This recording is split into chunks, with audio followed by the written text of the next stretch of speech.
इसी कलिकाल में इंद्रद्युम्न नाम के राजा हुए। पूर्व के संस्कार उनके इतने सुदृढ़ थे। देखो बंधुओं, भक्त दो ही लोग बनते हैं, बहुत ध्यान से सुनिएगा। भक्त दो ही लोग बनते हैं, या तो वो जिसके पूर्व का भजन बहुत है, थोड़ा बहुत शेष रह गया तो इस जन्म में वो भक्त बन गया। पूर्व काल से ही भक्ति के संस्कार हों तो इस जन्म में वो भी भक्त बन जाता है। और दूसरा भक्त कौन बनता है? घोर नास्तिक। ऐसा ठोकर पड़े, ऐसी झटका लगे जीवन में कि वो भक्त बन जाता है। दो ही प्रकार के लोग अमूमन भक्त बनते हैं, परसेंटेज इन्हीं दोनों उनके ज्यादा है। तो इंद्रद्युम्न राजा के पूर्व के संस्कार बहुत ध्यानपूर्वक सुनिएगा। ठाकुर जी ऐसे नहीं प्रकट होते, ऐसे संस्कार हो तब ठाकुर जी आते हैं जीवन में। इंद्रद्युम्न राजा, बचपन से ही उसके अंदर इतनी भक्ति थी, इतना भाव था। भक्ति भाव का मतलब आप क्या समझते हैं? ठाकुर जी के प्रति भक्ति होना, ठाकुर जी के प्रति भाव होना, यह तो सबके अंदर हो जाता है। असली भक्त वाकू मानो, जाको जाको प्रेम हरि जनन सो हो। कौन से? हरि जन से। हरि जन मतलब हरि के जो दास है उनसे जो प्रेम करते हो। हम एक बात कथा में कहते हैं कि महाप्रभु श्री जगन्नाथ जी के दर्शन करके आप जितना उछलते हो, राधा रमन जी के कपाट लगे, अचानक से गोसाई जी कपाट खोलते हैं तो जैसे महाराज सबकी भुजाएं खड़ी हो जाती है, नेत्र अपलक हो जाते हैं, हृदय में प्रसन्नता हो जाती है। राधा वल्लभ जी के दर्शन होते ही महाराज हृदय में अत्यंत शांति, अत्यंत शीतलता का अनुभव होता है।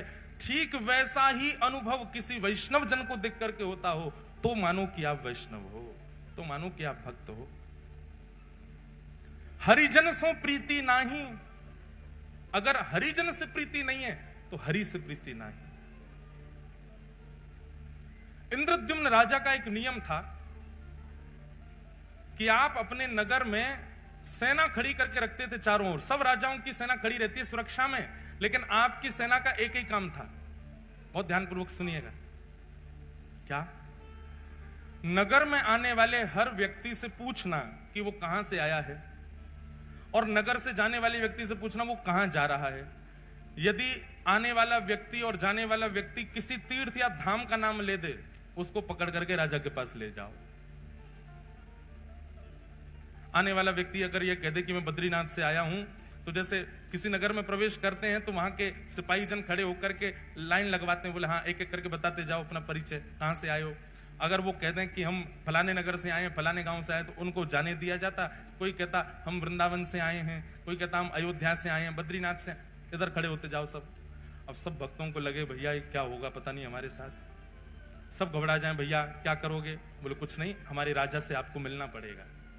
बोले हम पे कर नहीं है कुछ देने को। बोले कुछ देना करना नहीं है, हमारे राजा बस मिलना चाहते हैं। और जितने वैष्णव इकट्ठे होते तीर्थ से आने वाले, सबको लेकर के इंद्रद्युम्न की सभा में जाया जाता। इंद्रद्युम्न को बताया जाता ये वृंदावन से, ये काशी से, ये वहां से, वहां, सब तीर्थों के नाम। इंद्रद्युम्न अपनी सभा पूरी करके सबको एक कमरे में बिठाता और सामने बैठ करके एक एक करके उनको बुलाता। बोले आप उस स्थान का वर्णन कीजिए, वृंदावन कैसा है। और नेत्र बंद करके इंद्रद्युम्न केवल उसका अनुभव करता था। वहां की नदी कैसी है, वहां के लोग कैसे हैं, वहां की वृक्षवल्लरियां कैसी हैं, वहां का तापमान कैसा रहता है, वहां ठाकुर जी की सेवा कैसी होती, प्रसाद कैसा लगता है, सारी बातें इंद्रद्युम्न बैठ करके सुनता था। एक अद्भुत भक्ति का प्रकार था इंद्रद्युम्न का। और जब वो अपनी पूरी बात कर देते तो उनको खूब सारा धन धान्य देता, उनके चरण धोता, उनके चरण दल को पीता और कहता अगली बार कभी आप तीर्थ से आओ तो मेरे लिए कुछ प्रसाद लाना। तीर्थ जाने वाले जो लोग होते थे नगर से, उनको अपने पास बुलाता, कहां जाओगे, कहां रुकोगे, वहां कैसे करोगे, क्या करोगे, रास्ता कैसा है, कैसे जाओगे, व्यवस्था कर देता रास्ते की। और कहता लौट के आओ तो मुझसे जरूर मिलना, बताना कैसा लगा वहां पे, मैं तो राजा हूं, कार्यकाल छोड़ के जा नहीं सकता। ऐसी उसकी भक्ति। हमारे वृंदावन में भी ऐसी भक्ति होती है, इसी को मानसी भक्ति कहते हैं। इंद्रद्युम्न राजा मानसी यात्रा करता था, सारे तीर्थ घूमे थे उसने केवल मन ही मन से। और इसी मानसी यात्रा करने का उसको एक दिन फल क्या, रात्रि में जब सोता था तो चिंतन में वो तीर्थ धाम और वहां के ठाकुर ही उसको दिखाई देते थे। एक दिन ऐसे ही पूछते पूछते पूछते वैष्णवों से उनके संग बैठ के सत्संग करते करते रात्रि में इंद्रद्युम्न सोए, और जैसे ही सोया स्वप्न में उसको एक पर्वत दिखाई दिया। उस पर्वत में सुंदर गुफा है, और उस गुफा के भीतर त्रिभंग लली श्याम सुंदर बिल्कुल नील मणि की तरह चमक रहे हैं। अद्भुत उनकी छटा, ऐसा अद्भुत दर्शन करने लगा। उनका दर्शन करके नेत्र आनंदित हो गए। उनकी सुंदर चरण की उनके सुंदर अंग की सुगंधी इंद्रद्युम्न को आने लगी। उनकी वो एक क्षण की झलक इतनी सुंदर, इतनी मनमोहक थी। छटपटा करके नेत्र खुले इंद्रद्युम्न के, जलपान करने लगा, अपनी छाती को मसलने लगा। ये मैंने कैसा दृश्य देखा? ये कौन थे? ये कहां के ठाकुर जी? मैंने इतने तीर्थयात्रियों से पूछा, पर ऐसा स्वरूप तो किसी ने मुझे वर्णन नहीं किया। अत्यंत व्याकुल हो गया इंद्रद्युम्न। अब तो जो भी तीर्थयात्री आए उनके तीर्थ की चर्चा ना सुन के अपना हृदय का भाव बताता। ऐसी आंख है, ऐसी कमर है, ऐसा मुख है, ऐसे चरण हैं, आपने इनके बारे में सुना? ये कौन है? पर्वत पर रहते हैं। वैष्णव जन कहे नहीं, हमने तो नहीं देखा। अत्यंत व्याकुल हो गया इंद्रद्युम्न। संतों की खूब सेवा करता, बस मन में यही चिंतन था, बस इनका पता मुझे लग जाए, ये कौन है जो मुझे स्वप्न में दिखे। बंधुओं, एक बात बताएं, ये इंद्रद्युम्न के साथ हुआ ये तो हमने पढ़ा है, पर प्रत्यक्ष मैंने कई लोगों को सुना भी है। हमारे गिरधर लाल जी के एक आध वैष्णवों के तो मुझे याद है, उन्होंने कभी लाल जी को देखा नहीं, पर उनके स्वप्न में ठाकुर जी जाके उनको दर्शन देके आ चुके हैं। हमारे वृंदावन राधा रमन लाल जी, कोई व्यक्ति वृंदावन नहीं आया पर उसको स्वप्न में जाकर के पहले ही उसके दर्शन देके आ चुके हैं। ऐसे ठाकुर जी ने दर्शन दिया इंद्रद्युम्न को। एक दिन रात्रि में सोया, अत्यंत विकल व्याकुल रोज चिंतन करता ठाकुर जी का। तभी उसके स्वप्न में पुनः वह ठाकुर जी प्रकट हुए, और प्रकट होकर के उन्होंने अपना नाम बताया। हे इंद्रद्युम्न, मैं नील माधव हूं, मैं तुम्हारी भक्ति से बहुत प्रसन्न हूं और तुम पर अनुग्रह करना चाहता हूं। नीलाचल पर्वत पर मेरा निवास है, कुछ आदिवासियों से ही मैं अपनी सेवा कराता हूं, इससे ज्यादा संकेत मैं नहीं दे सकता। तुम स्वयं खोज करके मेरे इस अनुग्रह को स्वीकार करो। इंद्रद्युम्न अत्यंत प्रसन्न हो गया। थोड़े थोड़े संकेत उसको मिल गए थे। इंद्रद्युम्न ने अपने भाई, जिनका नाम था विद्यापति, बहुत ध्यानपूर्वक सुनो, विद्यापति को कहा कि लीलाचल पर्वत है, वहां पर आदिवासी सेवा करते हैं, नीलमाधव भगवान वहां पर विराज रहे हैं, तुम जाकर के उनकी सुध लेकर के आओ, वो ठाकुर जी मुझ पर कृपा करना चाहते हैं। तब विद्यापति लीलाचल पर्वत के पास गए, और वहां जाकर के उन्होंने देखा तो सब कोल भील हैं, सब वन के लोग हैं, आदिवासी हैं, और वो सब वहां पर रहते हैं। रह करके कैसे सेवा करते हैं, क्या करते हैं, वो सब का थोड़ा थोड़ा अनुभव करने लगा। तभी एक दिन एक कन्या पर उसकी दृष्टि गई, अत्यंत भोली सीधी कन्या, उसका नाम था ललिता। उन्हीं आदिवासियों के सरदार की वो बेटी थी। विद्यापति ने कहा, यदि मैं इसको अपना मित्र बना लूं या इससे कोई संबंध रखूं तो मुझे नीलमाधव भगवान जल्दी मिलेंगे। एक दिन वंचर जीवों के बीच में जबरदस्ती स्वयं को उसने डाल दिया। वंचर जीव उसको कहीं से खा गए, कहीं से काट गए, कहीं पर अपने नाखून मार गए, और पूरे रक्त में रंगित अपने तन को लेकर के वन में पड़ा पड़ा विद्यापति रो रहा था। तभी वो जो आदिवासी थे, उनकी पुत्री ललिता वहीं से जल भर के जा रही थी। भगवान देखो कितने पापड़ बेलने पड़ते हैं तब आते हैं ठाकुर जी। हम जामे और वहां पे भी जाके दुकानदार को पैसा देके ठाकुर जी उठा लाते हैं, और उसमें भी मोल भाव करते हैं, कम कर, इतने महंगे ठाकुर जी। ठाकुर जी को भी गोद में आके लगती होगी, अरे ये पैसा तो को कम लग रहे हैं, पूरा ब्रह्मांड लुटा देगी तो ना खरीद पाएगी मोए, या तो मोल भाव और कर रही है। हमने अभी एक कथा जलंधर में एक बात कही कि भैया, किसी व्यक्ति ने मुझसे प्रश्न किया कि महाराज जी, हम ठाकुर जी वृंदावन से लेकर के आते हैं या कोई भी लेता है उसका पैसा देते हैं तो मन में ये बात बनी रहती है कि हमने ठाकुर जी खरीदे हैं। हमको पैसे देने से मना नहीं है, हम देना चाहते हैं, पर यह भावना चित्त से जानी चाहिए कि हमने ठाकुर जी खरीदे हैं। उसका क्या करें? हमारे मन में जो आया वो बताया मैंने कि सुनो, आप उसको ये मत समझो कि आप धन दे करके खरीद के लाए हो। आप ये सोचो ये ठाकुर जी जादना पधारे, जादना रूप बनो, वही दना इनने मुकु चुन लियो। अब ये प्रतीक्षा कर रहे हिसार की वो माता जी कब आएंगी या हिसार के वो भैया कब आएंगे, उनके संग में जाऊंगा।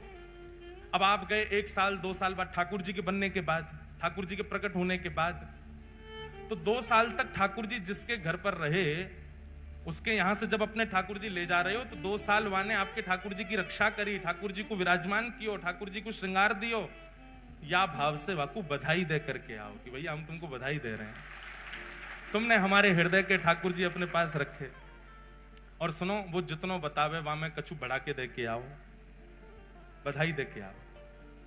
और जब जब वृंदावन जाओ, हम अपने लाल जी जिन्होंने हमको लाल जी प्रदान किए, वैष्णव हैं नाथ द्वार के, ठाकुर जी का स्वरूप ही बनाते हैं वो। उनको हमने मामा जी का संबंध बना रखा उनसे। जब भी जाएंगे नाथ द्वारा उनके यहाँ जरूर जाएंगे, उनको कुछ कुछ भेंट दे के आएंगे, कुछ करके आएंगे, बधाई दे के आएंगे। अभी नाथ द्वारा में उत्सव है तो उनको भी बुलाएंगे, सम्मान करेंगे, भैया हमारे लाल जी के मामा जी हैं।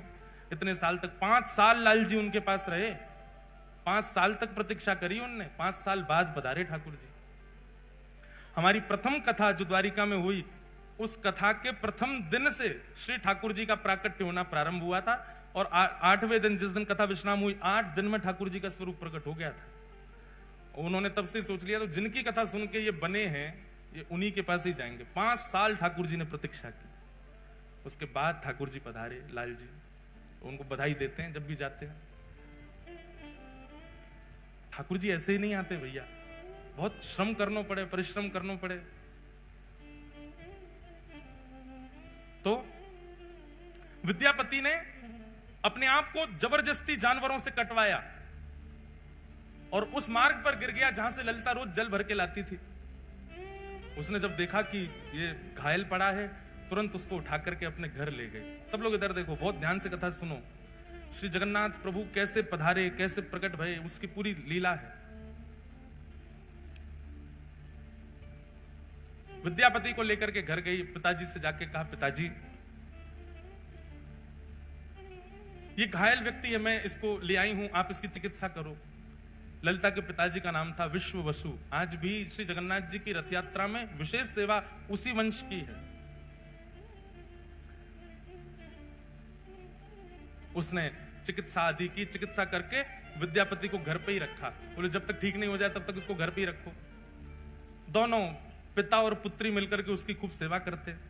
धीरे धीरे विद्यापति ठीक होने लगा। उसकी तो पूर्व से साजिश थी, अब इसको साजिश कहना थोड़ा अटपटा लगता है, पर उसकी पूर्व से योजना थी कि मुझे नील माधव भगवान चाहिए, उसके लिए चाहे जो करना पड़े।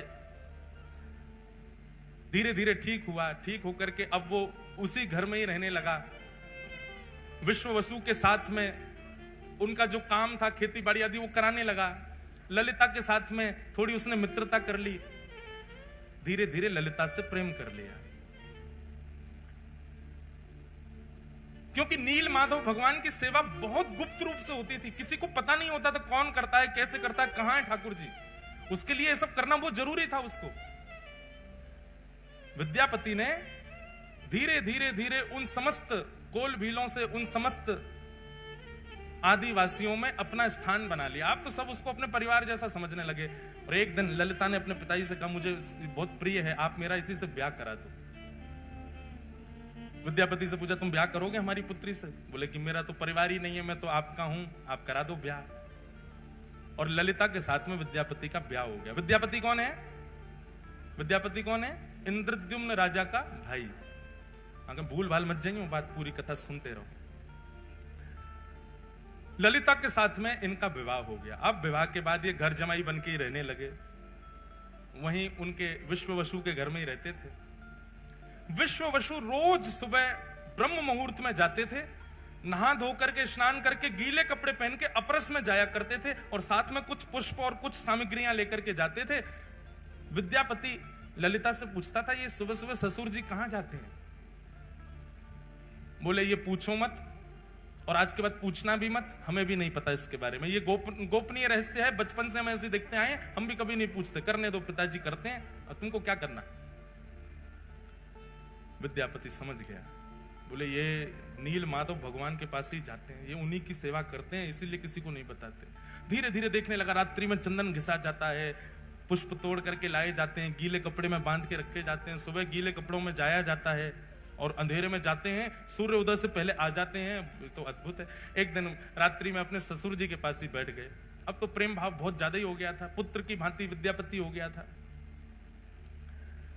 अपने ससुर जी के पैर थोड़े थोड़े दबा रहे थे, और तो दबाते दबाते धीरे धीरे पूछा, आप पुष्प किसके लिए तोड़ के लाते हैं? ये रोज रात्रि में आप चंदन किसके लिए घिसते हैं? पिताजी आप सुबह ब्रह्म मुहूर्त में कहां जाते हैं?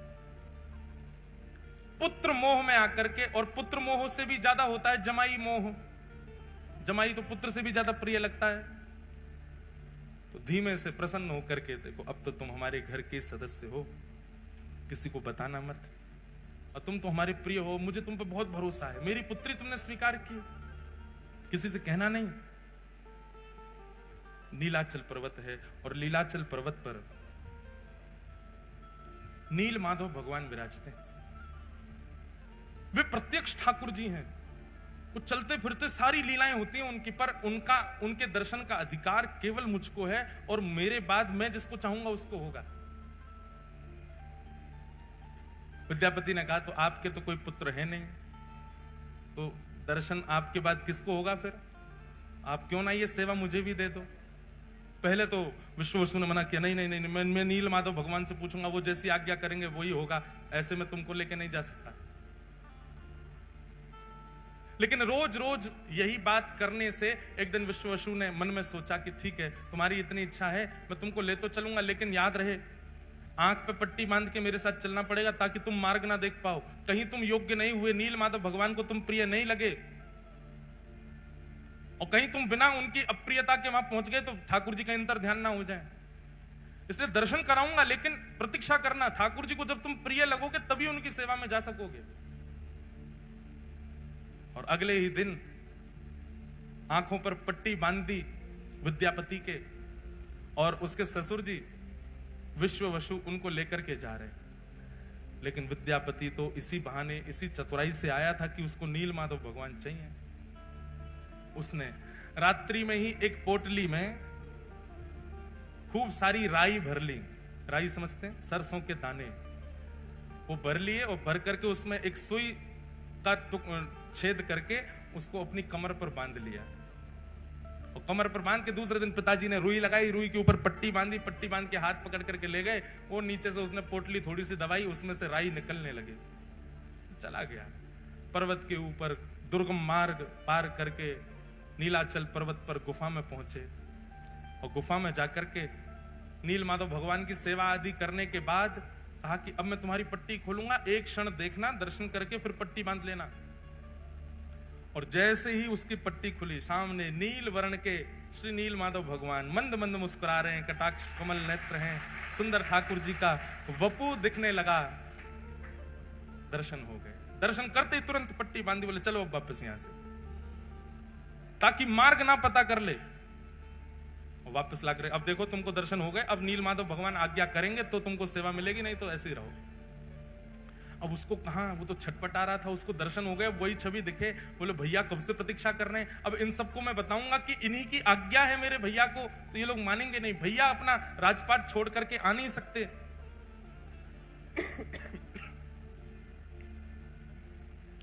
विद्यापति ने कुछ दिन प्रतीक्षा की।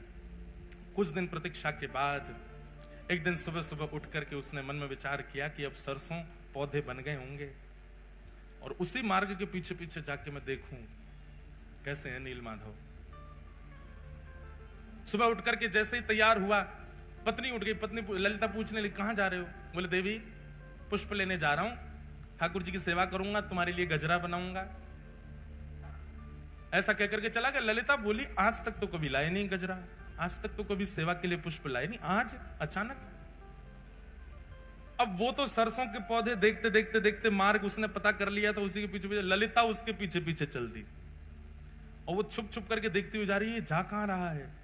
तभी वो नीलाचल पर्वत के ऊपर चढ़ने लगा। पीछे पीछे ललिता भी चली गई। जैसे ही गुफा में पहुंचे, नील माधव भगवान खड़े हैं सामने। इसको तो दर्शन का अधिकार था, ठाकुर जी तैयार ही थे इसके साथ जाने को। तो बस ये जैसे ही ठाकुर जी का स्पर्श करने वाला था, इतने में ही ललिता पीछे से आ गई।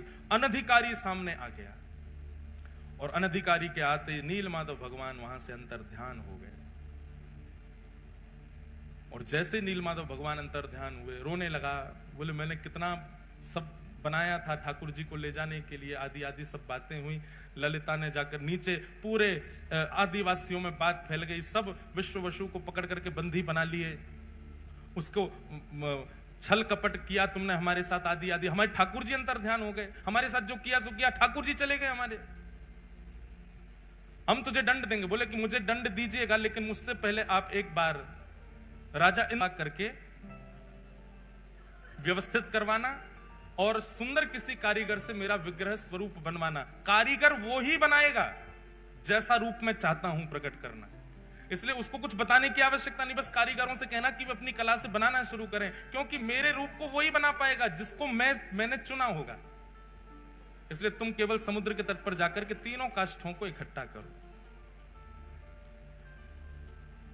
तब जो तिथि समय भगवान ने बताया था, उसी तिथि समय पर गए।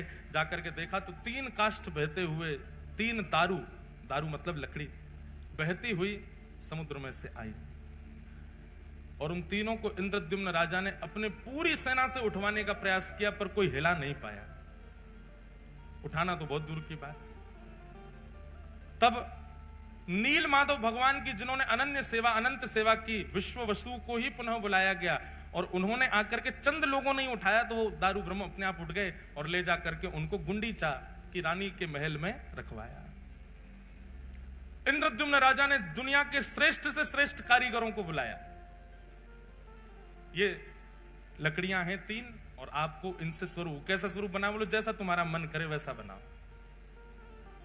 वर्णन आता है कि महाराज बड़े से बड़े कारीगर आ गए, छेनी हथौड़ा रख करके स्वरूप निर्माण करना चाहें, पर वो छेनी हथौड़ा चलावें तो जैसे मानो ऐसा लगे लोहे पर चला रहे हो। चिंगारियां निकलती हैं, पर एक एक रत्ती भर भी उसमें छिद्र नहीं हो पाता। बड़े बड़े कारीगर अपने छेनी हथौड़ा टूटे हुए राजा इंद्रद्युम्न के सामने रख देते, क्षमा करो भगवान हम नहीं बना पा रहे। फिर कोई बंगाल से आता, बोले हम करके दिखाएंगे, वो भी नहीं बना पाते। फिर कोई कहीं से आता, वो भी नहीं बना पाते। तो भगवान ने आज्ञा की, त्रिलोकी के सबसे बड़े चित्रकारी में, कलाकारी में माहिर श्री विश्वकर्मा जी को बोले आप जाओ और जाकर के मेरा वही रूप प्रकट करो जो नारद जी के चित्त में विराज रहा है। तब विश्वकर्मा जी एक वृद्ध कारीगर, एक मूर्तिकार के रूप में आए। दीनहीन से बिल्कुल पीछे खड़े थे सबसे।